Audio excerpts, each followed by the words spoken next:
What's one of the biggest components of going to Walt Disney World? The rides, of course. Today, I'm sharing my top ride picks in each park, plus which FastPasses you should go for. Be sure and stay tuned till the end, because I'm sharing some FastPass and ride hacks.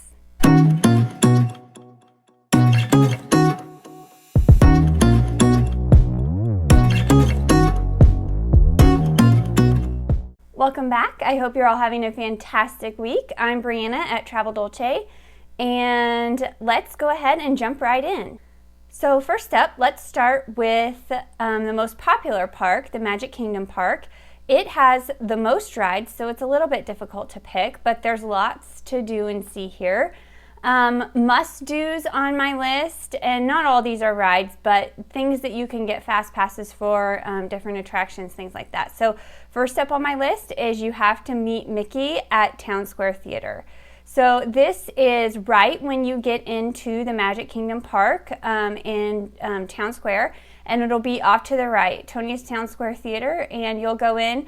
Now there's two different lines there, so be sure you get in the line for Mickey if that's who you're meaning to see, because I believe Tinkerbell also meets there. They may change characters out there. Mickey is always there, but sometimes they may rotate other characters through. When we were there last time, it was Tinkerbell. Other must-dos at the Magic Kingdom are Seven Dwarfs Mine Train. This last trip was the first time that I had actually ridden this ride, and I love Mine Train. Mine Train is one of my favorite rides now.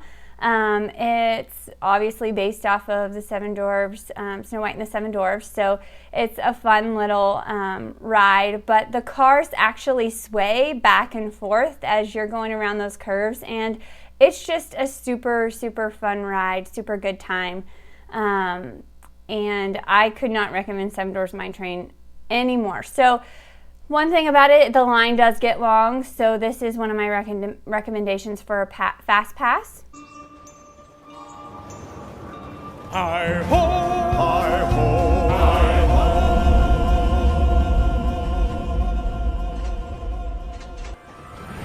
Hi-ho! Hi-ho! It's home from work we go!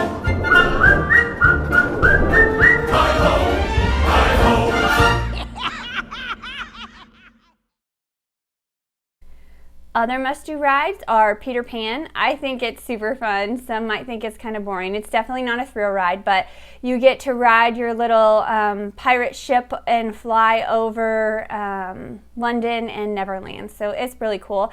And then It's a Small World is a true classic. To me, I think it's boring. It's not one of my favorites, but it is one of the original rides at Disneyland, and Walt Disney originally took it to the World's Fair, and then it found its permanent home in Disneyland. So it's a boat ride, and you go through and they sing It's a Small World the entire way, and it will get stuck in your head forever and ever. And you get to see all the different dolls representing the children of the world. So it is kind of nostalgic, especially if you've been a longtime Disney World lover. It does have that nostalgia, but It's a Small World. Some people really, really enjoy that one. And then, of course, you have all the mountains. So Splash Mountain, Space Mountain, and Big Thunder Mountain. Those are all very, very popular rides. And I would say out of the three, Splash Mountain is definitely my favorite. I don't enjoy being wet, but Splash Mountain's worth it. I love the ride, and you don't get too super wet, but at the end, there is kind of this waterfall thing that will spray on you a little bit, so try and sit on the left side of the boat if you don't want to be as wet, because the right side of the boat, you will get just a little bit more damp. So that's a hot tip there. And then probably next for me would be Big Thunder Mountain. It's, I kind of thought it was similar to Seven Dwarfs Mine Train, but it was around a long time before Mine Train. On this one, it is kind of like a train situation. Again, you're in the train cars and you go through the mines and different things. So it is a different concept. It's not based on any Disney movie really, but Big Thunder Mountain is a lot of fun. So I recommend that one. And then Space Mountain, it's a good one too. The wait times can be rather long for this one as well. And this time around, I thought it was a little more rough than the last time, but it is an indoor roller coaster and you're in the dark, and they have kind of lights and different things, and they play music throughout it. We rode it once during the Christmas party, Mickey's Very Merry Christmas Party, while we were there, and they had Christmas colored lights, and they were playing Christmas music, and it was a lot of fun. But I just thought it was a little bit more jerky this time around. And then of course you have the Haunted Mansion. The Haunted Mansion is one of my favorites, and it's, again, not really a thrill ride, but all the animatronics and different effects that they have in there are super cool. So I would recommend the Haunted Mansion for sure. And then also the Jungle Cruise, or if you're there over the holiday season, it'll be the Jingle Cruise. It gets a ride overlay that everyone can enjoy all day long, not just at the Christmas party. But the Jungle Cruise is known for its corny jokes. So if you're in the mood for a laugh, a good time, hop on the Jungle Cruise. It's definitely a good time. And then this time when we were there, we also visited the Enchanted Tiki Room. And again, I mean, this is an awesome break, especially if it's hot or raining. It is air conditioned in there, but what's special about the Tiki Room is it's the very first animatronics that Disney ever did. So those birds, the singing birds and plants and tiki poles that you'll see in there, the totem poles that talk and sing, those were the very first animatronics ever at Disney World. And of course we've come a long way, but it's just kind of that nostalgia again. Tiki Room is fun. So if you're needing a break from the hot Florida summer, or if you've got caught in a rainstorm, try and hit the Tiki Room. It's a good time. Also, I want to mention Pirates of the Caribbean. Again, early animatronics at Disney World, but I love Pirates of the Caribbean.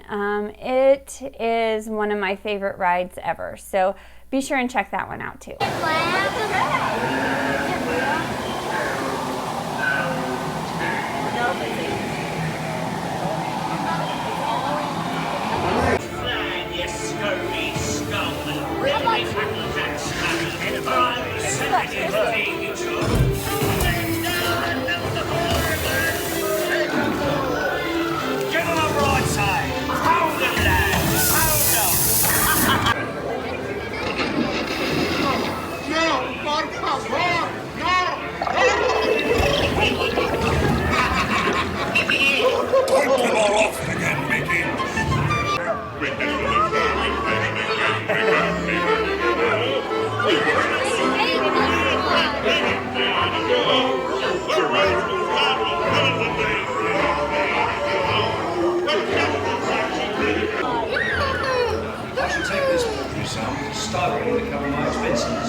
So my top FastPass picks for the Magic Kingdom would have to be Seven Dwarfs Mine Train for sure. And then I would probably go Pirates of the Caribbean and maybe Splash Mountain, depending on the time of year. You know, in the winter months when it's open, the lines are much shorter than the summer months. So if you're going in the summer, I would definitely try and snag that FastPass for it. But the winter months, you might not want to waste it on this one. Now, just remember, a lot of the water rides in Disney World do go down for refurbishment in January and February each year. So if you're looking to ride those water rides, you might not want to go that time of year. But that would be my top FastPass picks for the Magic Kingdom. And please remember, just because you don't get a FastPass for a ride doesn't mean you're not going to be able to ride that ride. You know, you can still wait in the standby line, and sometimes, you know, those lines can be just as short as you would wait for a FastPass line. So just keep in mind, you'll still get to ride all your favorite rides and attractions. You don't have to have a FastPass to be able to ride that ride. Okay, are you guys ready for a hack? If you are, give this video a thumbs up right now. Hit that like button, and I will share my very first hack with you. So when you are booking your FastPasses, book your very first one early in the morning, but when you get to the park, don't go to that first FastPass right away. Hi, how are you? So what I recommend is schedule your first FastPass for early in the morning, but when you get to the park, don't go to that FastPass first. If you're there at rope drop. Now, if you get there after rope drop, this isn't going to work. But if you're there at rope drop, go ahead and go to another attraction that you didn't have a FastPass for, because usually when the park first opens, the lines are going to be the shortest and you're going to have the shortest wait times. So if you go to a ride that you don't have a FastPass for, and then right after that go to your first FastPass, it usually works out pretty well, because you have an hour window to use that FastPass. So even if you're not there right at the time your FastPass starts, you still have an hour to use that FastPass. So I recommend trying to hit one of the rides you don't have a FastPass for, and then circling back to your FastPass. It usually works out super good. We did this the whole time that we were at Disney World this last trip, and we had great success with it. Do you guys have any hacks on FastPasses or anything like that? If so, drop them in the comments below. I'd love to hear your hacks too. I'm always looking for new innovative ways to work the system at Disney World, so please share with me. Okay, let's move on to Disney's Hollywood Studios. Now, Hollywood Studios is a huge up-and-comer. There's tons and tons to do here, and the list is only growing. With the expansion of Galaxy's Edge and Toy Story Lands, those are the two most busiest areas of Hollywood Studios, but there's lots of other fun things to do there at Hollywood Studios as well. So the first must-do at Hollywood Studios right now is Rise of the Resistance. This is a brand new trackless ride system, and it's supposed to be totally just phenomenal, just epic. So it actually opened the week that we were there, and unfortunately we didn't get to ride it. They're using a boarding pass system for this ride right now, and I think they still are when you're watching this probably.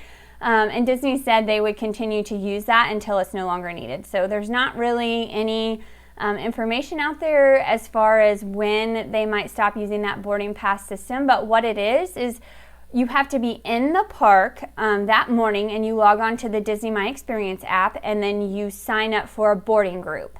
And it'll tell you whether or not you get in, and then it'll give you basically a 2-hour window when you can come back and ride that ride. Just because you're there in the morning doesn't mean you're going to get a boarding group in the morning. Your time may be in the afternoon or evening. So just heads up on that.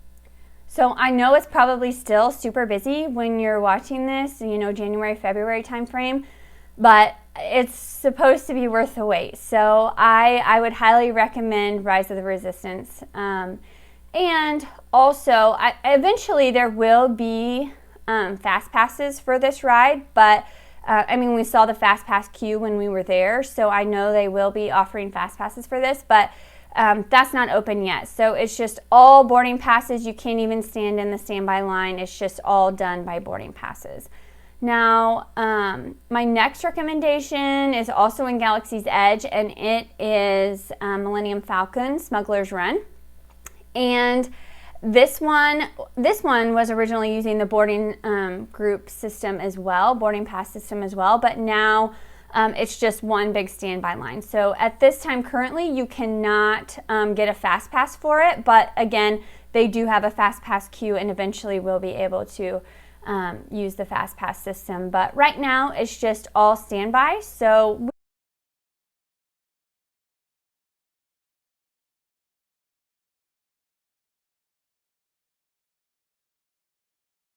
we did wait to ride it, and it wasn't a terrible long wait.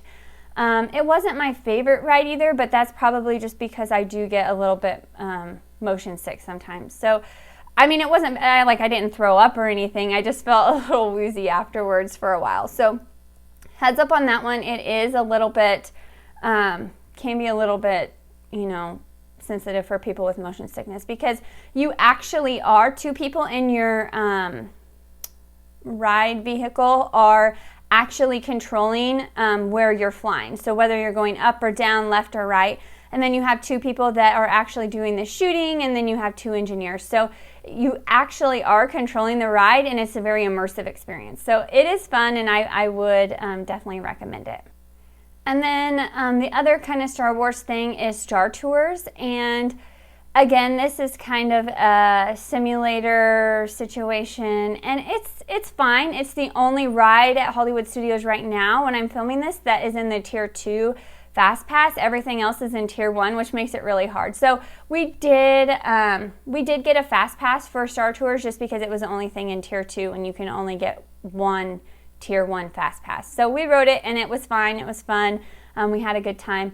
My favorite ride probably at Hollywood Studios was Slinky Dog Dash, and FastPasses for this one go super, super fast.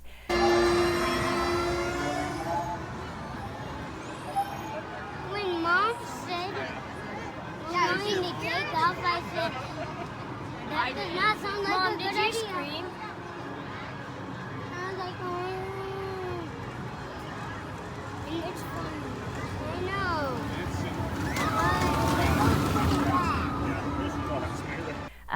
I don't think we ended up getting a FastPass for Slinky Dog, but we did get one for Toy Story Mania, and that was super fun too. Toy Story Mania is definitely on my must-do list.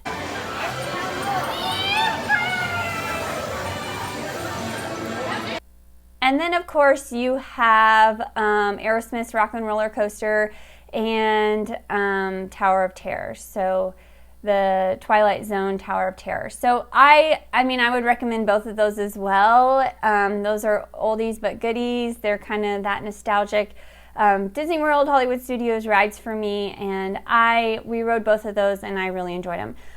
Now, I don't know if I'm just getting old or what the deal is, but I thought Rock and Roller Coaster was much more rough and jerky than I remember it being, but that just could be because I was a lot younger the last time I rode it. And Tower of Terror, I think it was great. It was fun. I love Tower of Terror. It's a good time, so I would definitely recommend that one too.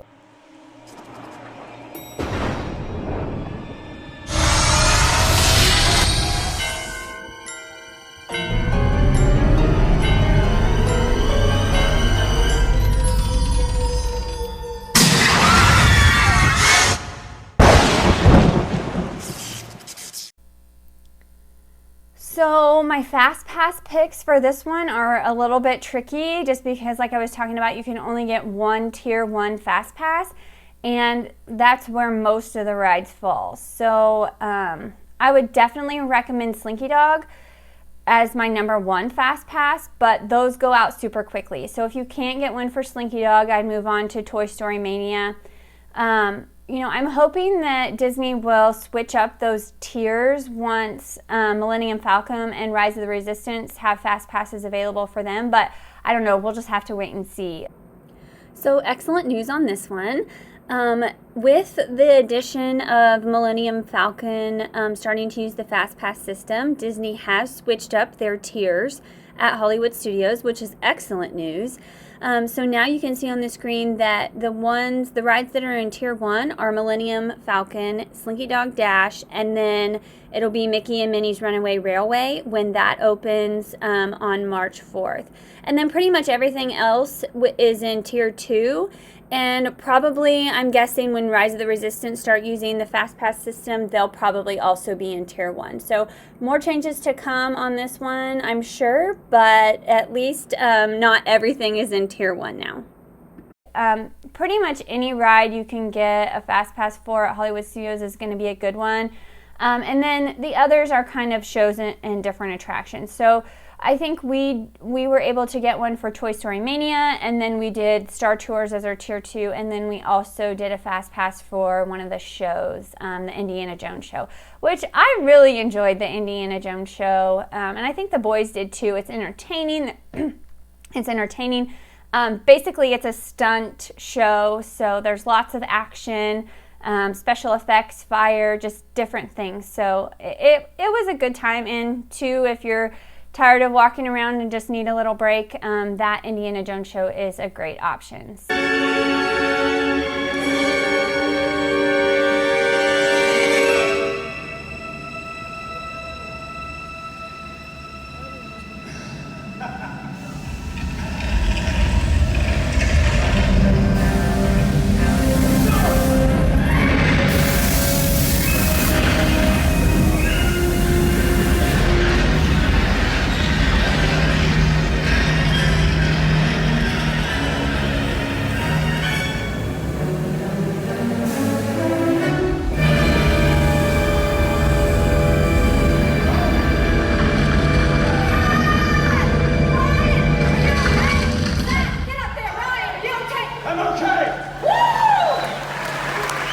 much. You can't go wrong with FastPasses at Hollywood Studios, and if you're trying for Slinky Dog, I would do that one very first. No matter which day of your trip you're going to Hollywood Studios, I would start with Slinky Dog Dash because they go super fast.